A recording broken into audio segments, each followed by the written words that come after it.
while we would value hard work and we value dedication and we value loyalty, we would say family comes first. And when people see that as a leader, you're leading by example and you value not only your family, but you also value my family, like it speaks a lot. And of that, you can build hardworking, you can build loyalty, you can build like dedication and so forth. If you're a founder who's built something real and now your business can't grow without you in the middle of everything, you're in the right place. I'm Gene Hammett. This is Growth Think Tank, where founders who are ready to stop being the ceiling of their own company come to think differently, lead better, and build a company that doesn't need them. This is the longest running leadership podcast in the world. Hundreds of Inc. 5000 CEOs have told their stories here. Let's get to work. Today, we're going to talk about how to create an amazing employee experience.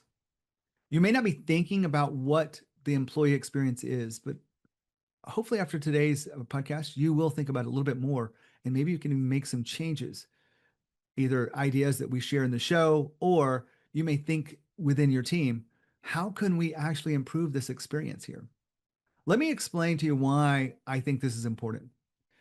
An amazing employee experience is not just about beanbag, chairs and ping pong tables and pool tables and having beer on tap. I worked in the .com era where those things were culture.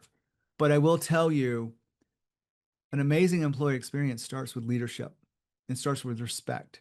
And it starts with you really understanding your values. And when you get the right employees on board, you attract them and you create that experience, they will be more loyal than ever. They will stay with you. You will be able to keep them. And that formula allows you to continue to serve those clients, hopefully even get better as a service-based company and manufacturing company. It doesn't matter, but you get better over time because you have this culture and you protect it and others protect it. That amazing employee experience will give you so much more than just good feelings. It actually will show up in your bottom line. It'll never be on your P&L, but it will show up on your bottom line. I know this because through experience, I know this from watching others, those that make the mistakes. And so today we're going to unpack this for you, how to create an amazing employee experience. We have with us the founder of BorisMTax. He's been on the Inc. list 3 times. He's got a small but dedicated team that does tax advising and planning. They don't do tax prep, really. They're much more proactive with their approach.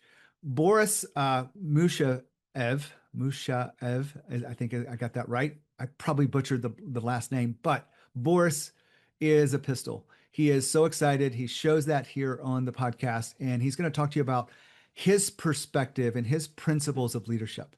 I'm not going to tell you what they are, but I will tell you, you might feel a little bit odd about one of them, and it's family first. And he believes that. He shares why he does it. He gives examples over and over and over about creating that amazing employee experience.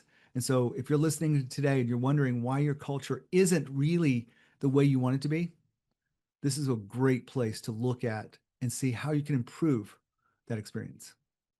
My hope is that you will take this content and you will do something today.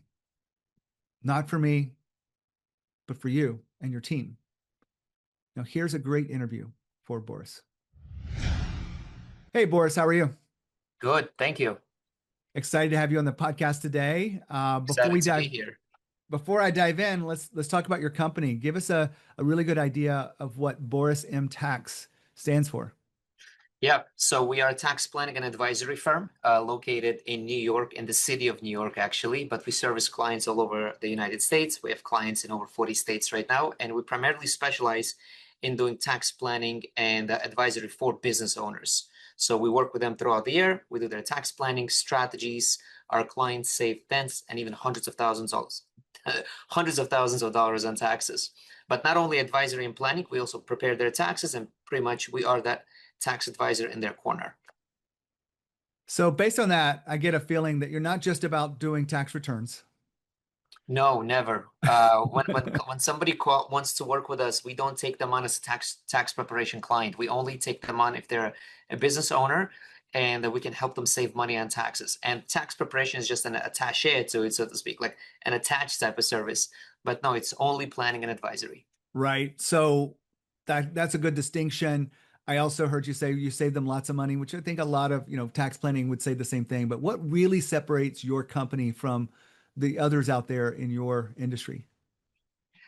So it's a loaded question because I think that at the point where I am at with my company in a providing tax planning and advisory, like it's been a journey learning from a lot of mistakes and to provide a really, really good service to business owners. Because one thing that we excel, I believe, more than anybody else is the ability to communicate and educate business owners about the things that they can do on their taxes to save money on taxes. So I would say that is what separates us. If they work with other tax advisors or planners, which we have seen many times, is that the business owners still don't know why certain things are being done on their taxes or what else could be done. For us, that was also true when I was just starting out.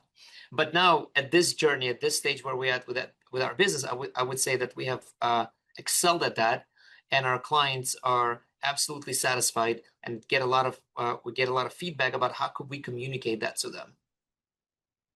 So Boris, as fascinating as I am about, talking about tax planning and learning from you, because I've watched a few of the videos on YouTube, doing a great job over there, explaining things, using your whiteboards. And I encourage anyone that's got some questions about specific elements, good resource for tax planning education.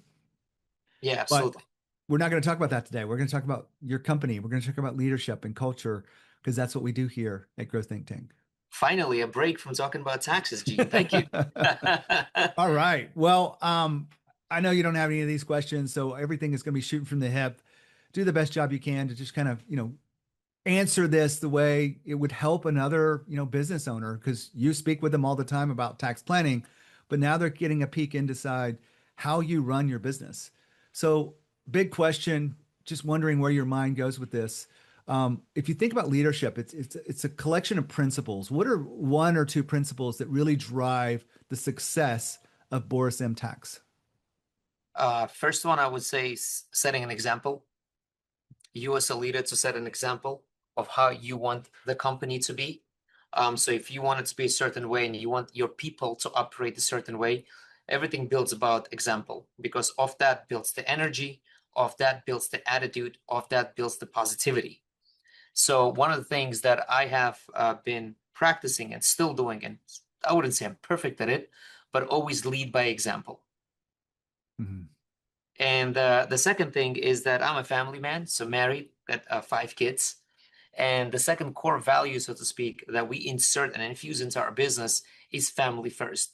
While we would value hard work and we value dedication and we value loyalty, we would say family comes first. And when people see that as a leader, you're leading by example and you value not only your family, but you also value my family, like it speaks a lot. And of that, you can build hardworking, you can build loyalty, you can build like dedication and so forth. I don't hear that a lot on the show. I hear the lead by example, but the family first, I want to dive into that a little bit because this is interesting. I'm a family person too. Like I never want to sacrifice this. Now, I do have a 19-year-old, and I asked him the other day, and he said, Dad, I said, what, looking back at your childhood, what do you remember? He goes, I remember you worked really hard. I was like, yeah, I did. But do you remember all the good times we had and all the things we did? And he's like, yeah, sort of. But I'm glad that you have defined it for your culture as family first. Does that allow you to attract better talent to have that value? Yeah, I mean, it absolutely resonates with people. I had people accept the job offer just because they said, I really like that. It's like that speaks to me. Or like, I want to build a family and I want to be in a company that will help me with that.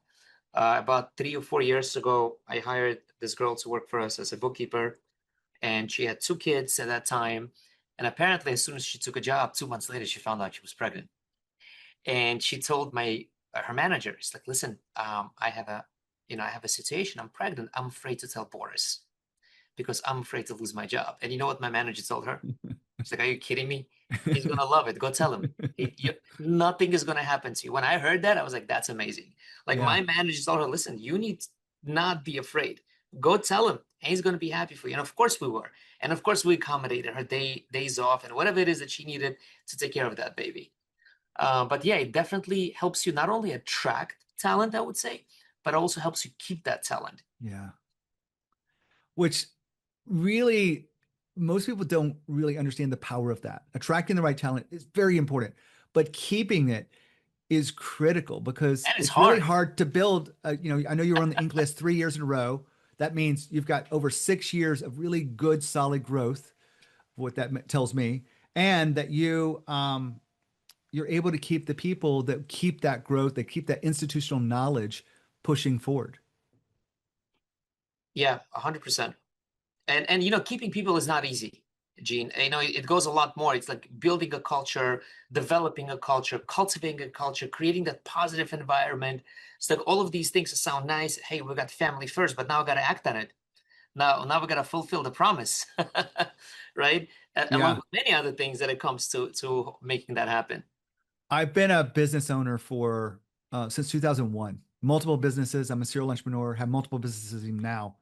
And just last year was the first time I got to pay for maternity leave. Mm, I don't know how it never came up. And, all the employees we've had before, I didn't avoid it. I wasn't, looking for how do I get away from this? But it came up and she was afraid to tell me to, just like your employee was afraid to tell you. And I said, I don't have to do this. I get to do this.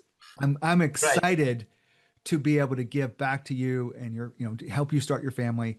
And so that was something that was special to me as a business owner to be able to do that. Yeah.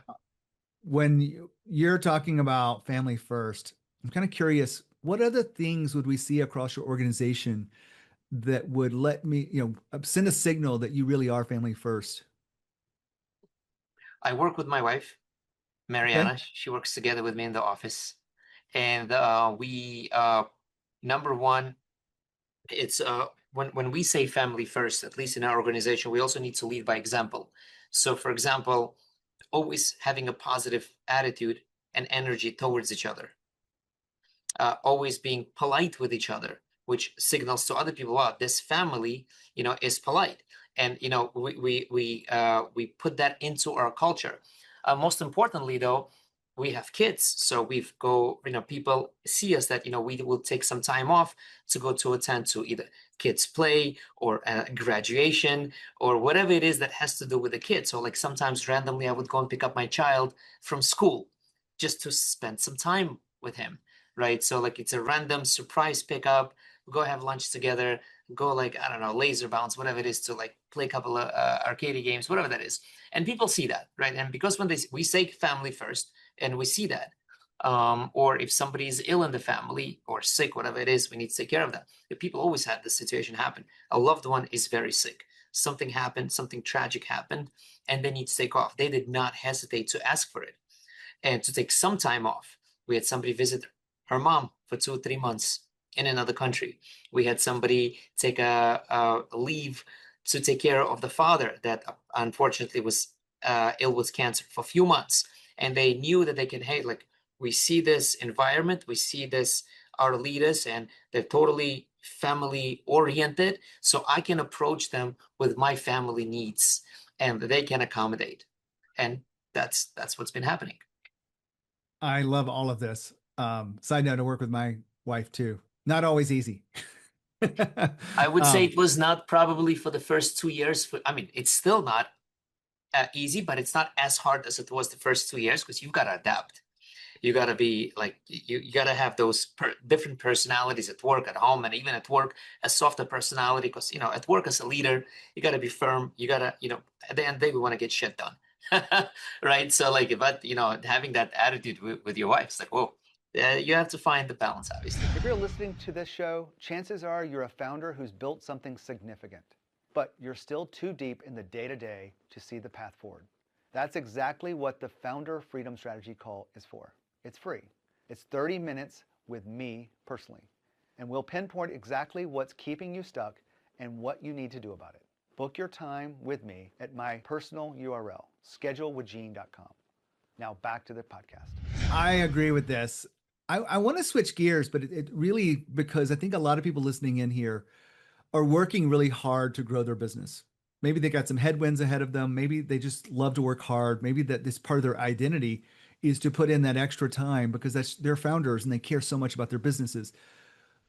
And I'm sure you and your team work really hard, but you also have, it sounds like, it's not just about the work. It's about the whole work experience. Like, give me a little bit more insight around that. For my company, I mean, for the Yeah. culture and for the Yeah. people. Yeah, absolutely. So you're right. It's not about the work, it's about the experience. So we as accountants, we tend to do a lot of boring work. That's at least what people think. At Boris M Tax, the work is a little bit more than boring. It's actually a little bit more exciting because we get to use tax strategies and plan throughout the year and see savings. We got clients that were tearing up when they saw their savings. We got clients excited, screaming at the phone, whatever that is. But yes, it's about experience of being here. And for example, we only work overtime during tax season, right? So like, as you know, every accountant, they work overtime. Everybody knows this. We try to start our tax season hours as late as possible, which is in February. Only 10 weeks, okay? Maybe a couple of weeks in October, September. If anybody's working past 8 o'clock or past 6 o'clock, I would come out and be like, you're done. You're going home. We're done. Like, because I know, right? I know if I know a person, certain position is doing a very important work, like there's a certain project, obviously I wouldn't say that. But if I see somebody's working on something that doesn't need to be done right now, just go chill, go enjoy. You've got a family. Birthdays is a big thing in the office. Every month we celebrate, that month's birthday. We've got July birthdays coming up. And we basically create custom music on Suno app using AI basically about that person. We buy cakes and stuff, and we also have a wish list. Every employee gets put together their own wish list. And from that wish list, the company would buy them a gift. But if anybody else wants to buy a gift from that wish list, so it becomes a very special hour on that day at Boris M Tax. A lot of fun, a lot of energy, a lot of excitement. I never walk into the office. I shouldn't say never, but almost never walk into the office with a grim face, sad, or anything of that sort. High energy. I don't care what type of a terrible day that I'm having, but I'm walking in with high energy to infuse that energy. So it's about making that experience, like you said, like I have people saying, I want to come to work the next day. I want to be in the office. Like I never thought that this would be possible because we try to create that experience. I really do appreciate you sharing all this with us because I think a lot of founders listening in this are like, I wish it was different than the way it is today, but all they know is to work hard.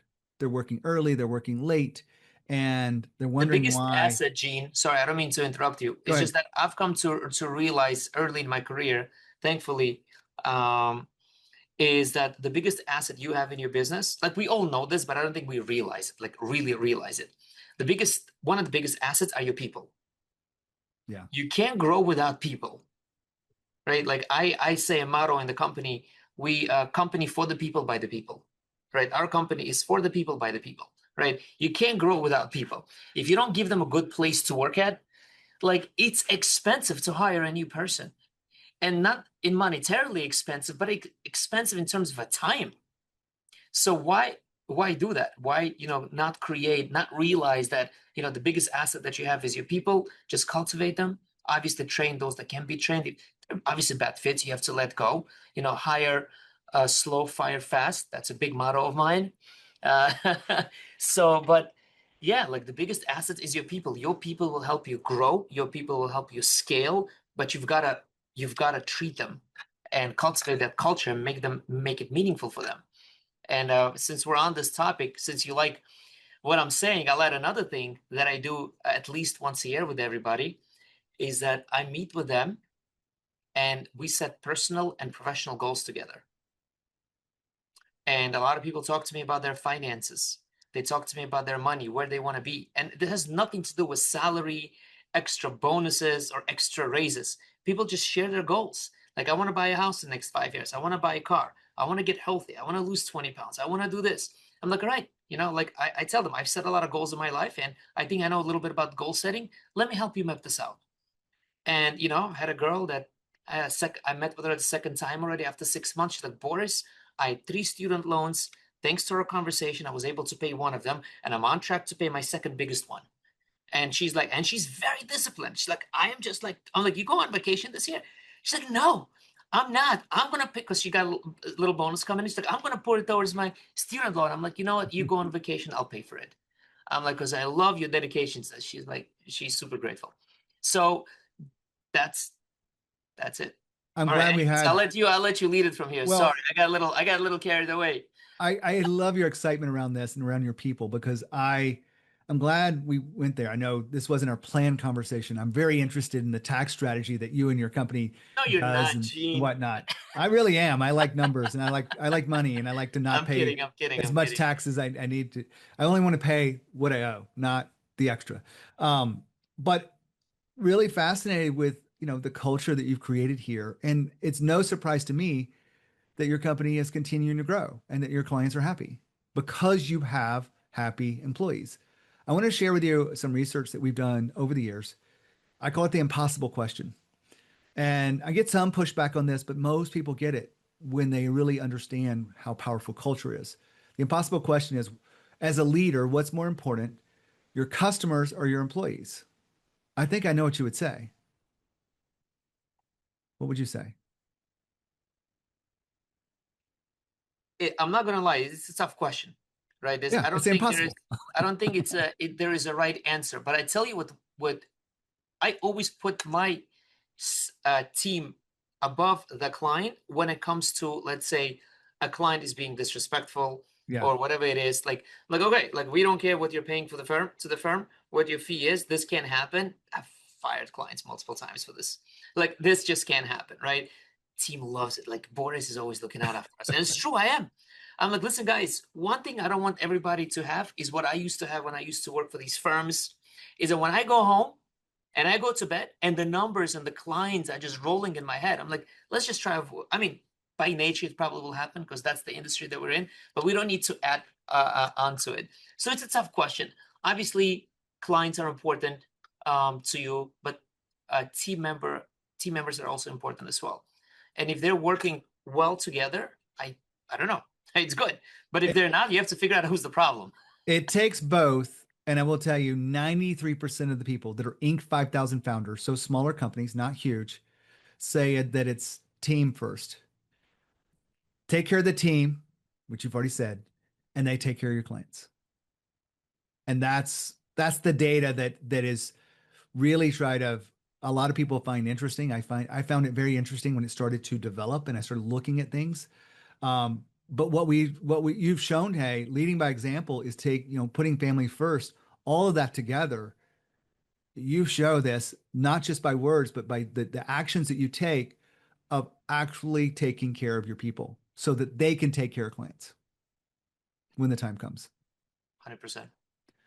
Boris, we're wrapping up here. What's one thing that you feel like, because you work with a lot of, founders and CEOs in the tax planning, but you get a look inside their world. What was one thing you would share with them that you feel like would make a big impact on the way they lead their companies?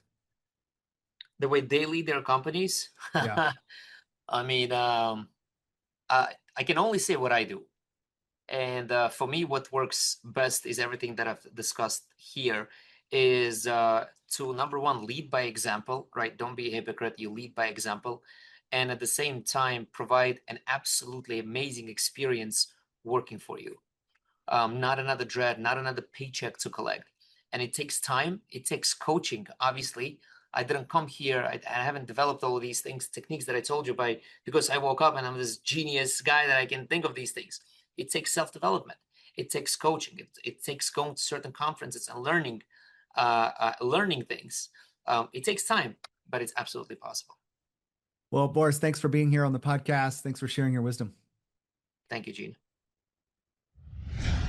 Fantastic interview. I know that I say that so much and it gets overused, but I love what I'm doing. I love connecting with these leaders. I did not expect for Boris to deliver like he did today because I thought we would come in and talk about tax planning and strategies and the mistakes that people make.